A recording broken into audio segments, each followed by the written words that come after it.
All right, picture this. A glorious summer day, the kind where the air shimmers with heat, and you're craving something that doesn't just refresh you, but truly delights. What's that perfect bite and sip combination that comes to mind for you? Maybe something classic, or perhaps something a little more adventurous. Today on The Deep Dive, we're plunging into a pairing that might just surprise you with its sheer culinary brilliance. Watermelon feta salad and dry Riesling. Oh, absolutely. This duo, it's deceptively simple in its elegance, but it perfectly captures everything we cherish about warm weather dining. Right. It's light, it's invigorating, and it's absolutely bursting with flavors that just, dance together in perfect harmony. And our mission for you, a listener, is to give you that ultimate shortcut to being well-informed about this specific food and wine pairing. Yeah, we're not just going to tell you it works. Right. We're going to unpack why it works so beautifully, extracting all the most fascinating insights from our sources. Let's unravel the secret. So, if we're truly going to unpack the magic here, we have to start with the core concept. The secret behind the watermelon feta salad and dry Riesling pairing truly lies in what we call complementary contrasts. Complementary contrast. I love that phrasing. So, okay, on one side, you have the sweet, juicy burst of watermelon, right? Mm-hmm.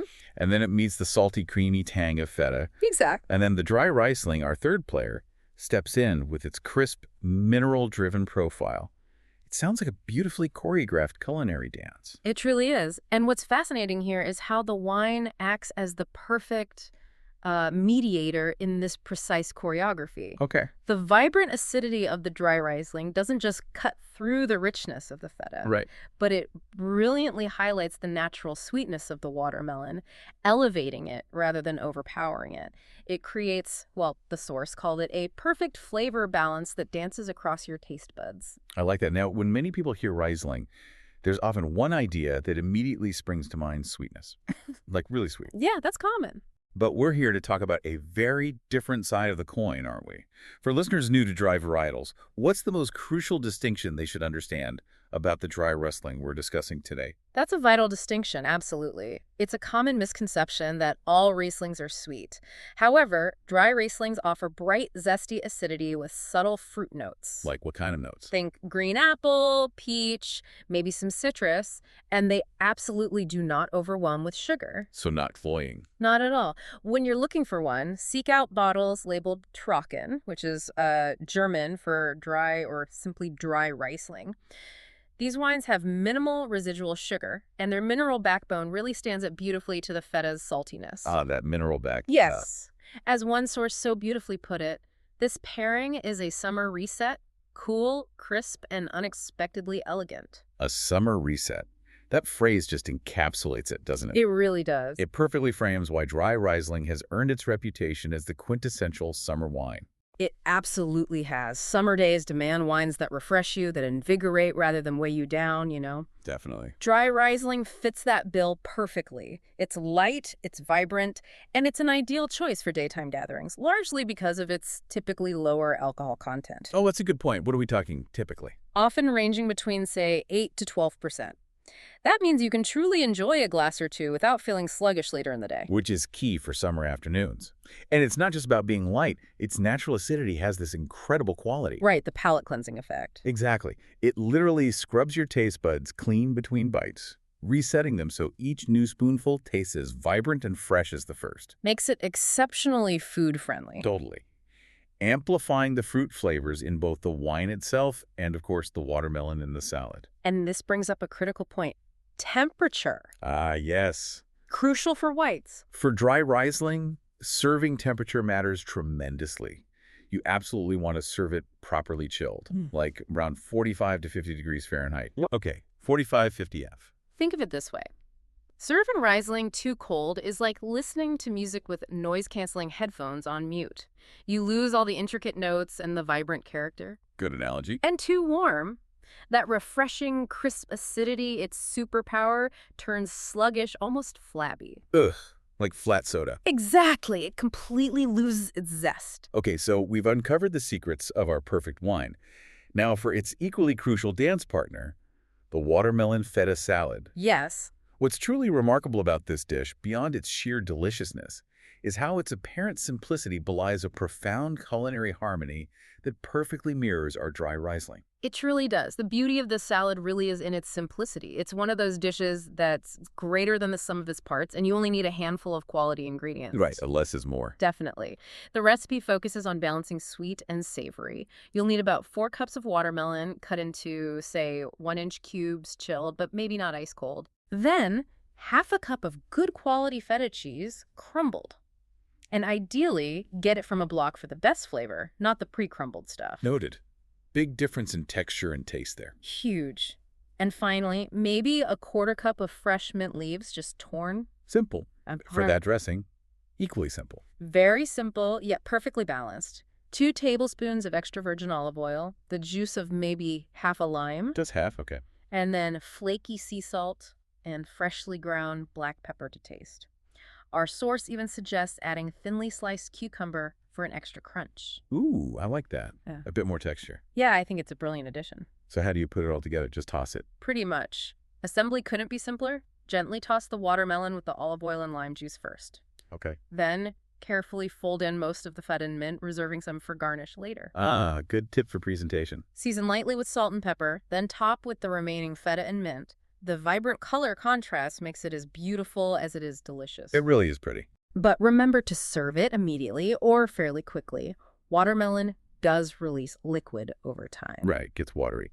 So that core principle of balance, sweet, salty, creamy, bright, seems to be key here. It truly is a symphony of taste, isn't It it? is, and we can really dive deep into that symphony with what our sources call a flavor profile table. It helps illustrate exactly how the salad and wine harmonize, component by component. Okay, break it down. All right.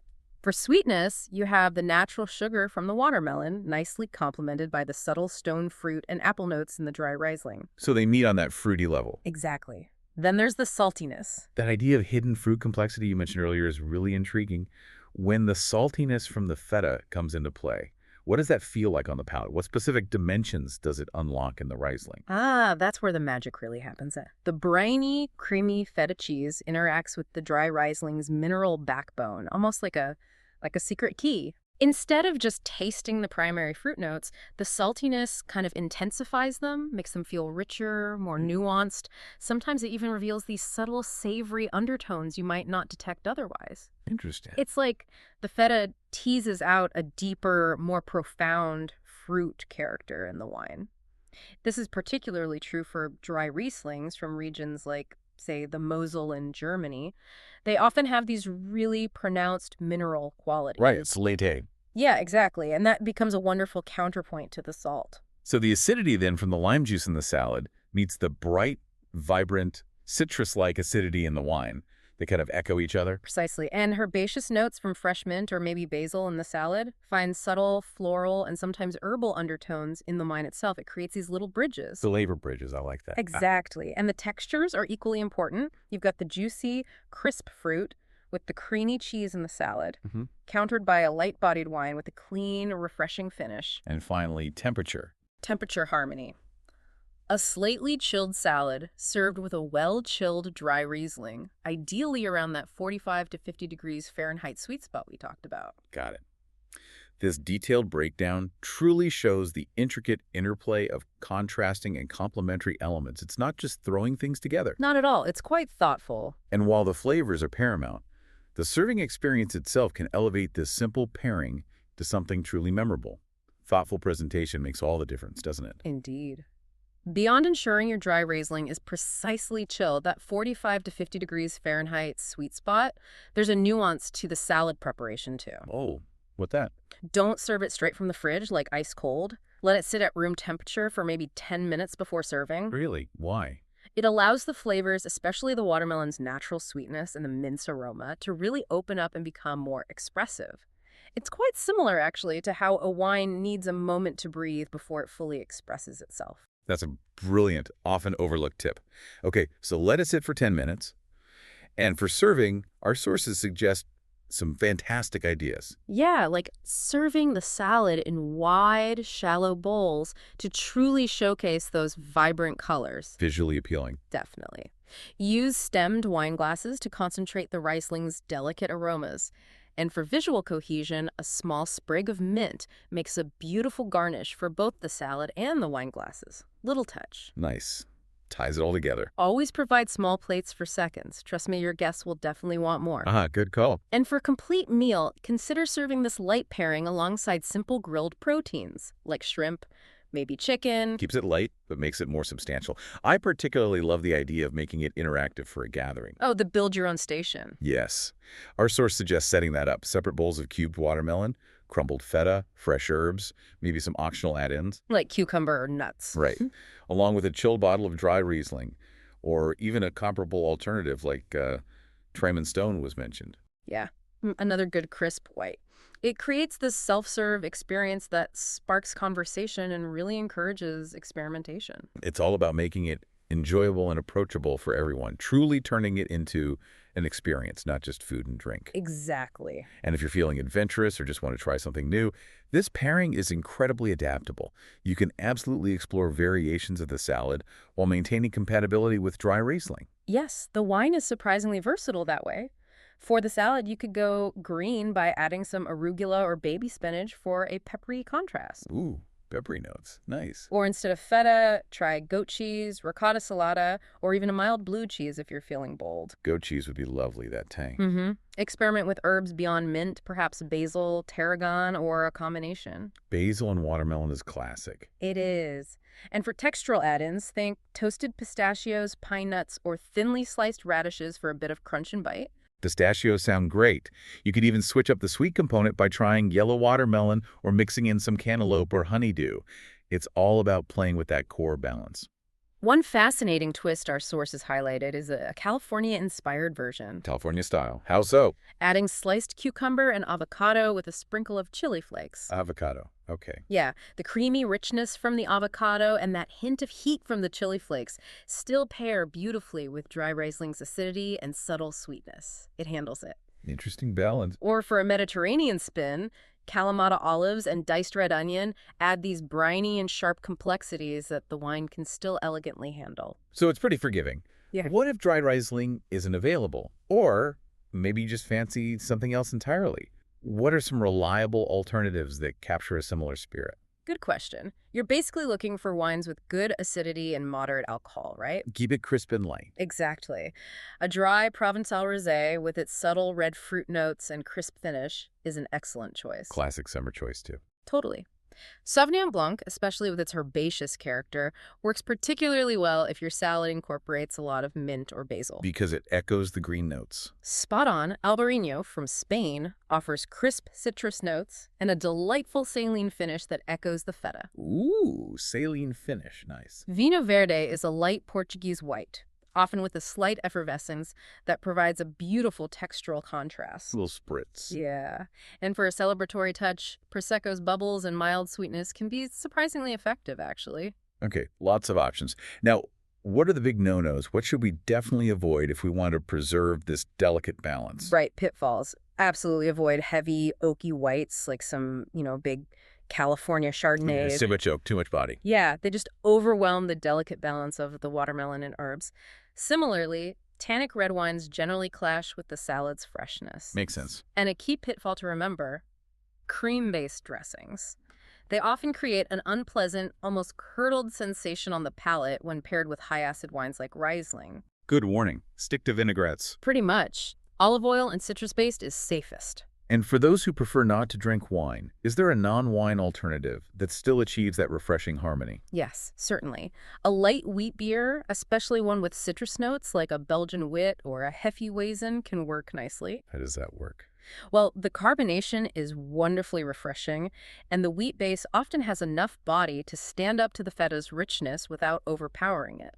The citrus notes complement the salad, too. Okay, good to have an alternative. So as we step back from this specific pairing, what universal principles can we truly take from this deep dive and apply to other food and wine combinations? It's clearly not just about this one salad and wine, is it? It's absolutely not. Understanding the underlying principles behind successful wine and salad pairings empowers you to create more harmonious food experiences across the board. So the lessons are broader. Definitely. The key factors that make this combination work can be applied to countless other creative pairings you might explore. Can you elaborate on those key characteristics? What should we be looking for? Okay, they boil down to maybe four main points. First, finding complementary acidity levels between your salad dressing and your chosen wine. Acidity matching acidity, essentially. Got it. Like with like. Second, ensuring a good balance between the wine's body and the salad's components. You don't want one dwarfing the other. Light salad, light wine generally. Right, weight balance. Third, identifying those flavor bridges. We mentioned elements that naturally connect the wine and food, like specific herbs or fruits. Finding common ground. Exactly. And finally, temperature harmony with both the food and wine served at their optimal temperatures for peak enjoyment. Don't serve warm wine with cold salad or vice versa, unless there's a specific reason. Makes sense. So how can we apply this? For example, if we're looking at other types of salads, maybe something heavier. You certainly can. For grain-based salads like quinoa or farro, which are heartier, you'd look for medium-bodied whites with some texture, maybe an aged Sauvé or a Chenin Blanc. They offer more substance to match the grains. Okay, matching the weight again. Right. For Caesar salads, with their rich, savory umami dressing. Punchy flavors. Yeah. An unoaked Chardonnay or even lighter reds like Pinot Noir can work beautifully because they have the structure to stand up to the strong flavors without clashing. Pinot Noir with Caesar. Interesting. It can work. You can even apply these principles to other seasonal salads. For example, a roasted beet and goat cheese salad with its earthy sweetness Love that combo. might pair exquisitely with an off-dry Riesling, playing on those same complementary sweet and tangy notes we discussed today, but maybe with a touch more residual sugar in the wine to match the beets. So it's all about that thoughtful balance. This partnership between watermelon feta salad and dry Riesling truly demonstrates how these pairings create experiences that are far greater than their individual parts. It really does. It's that beautiful balance of contrasting elements, sweet and salty, crisp and creamy, fruity and mineral. It just sings. And what makes this particular pairing so special, I think, is its sheer accessibility. You really don't need to be a professional chef or a wine expert to pull this off at home. Absolutely not. With just a few simple, quality ingredients, good watermelon, good feta, fresh mint, and a decent bottle of dry Riesling, you can bring a restaurant-worthy flavor combination right to your own table or backyard. So as summer truly hits its stride, we wholeheartedly encourage you, our listeners, to experiment with this pairing and its variations. Yeah, try it out. Pay attention to how the wine transforms with different herb additions, or maybe trying that goat cheese substitution. Share the experience with your friends. Yeah. You might just convert some self-proclaimed sweet wine-only drinkers to the wonderful, complex world of dry Riesling. You might. It's a great gateway to drier styles, so maybe leave you with this thought. Consider how honoring the season with simple, harmonious combinations can lead to the most memorable culinary moments. It really proves that gourmet joy often requires no complexity, just pure summer delight in every bite and sip.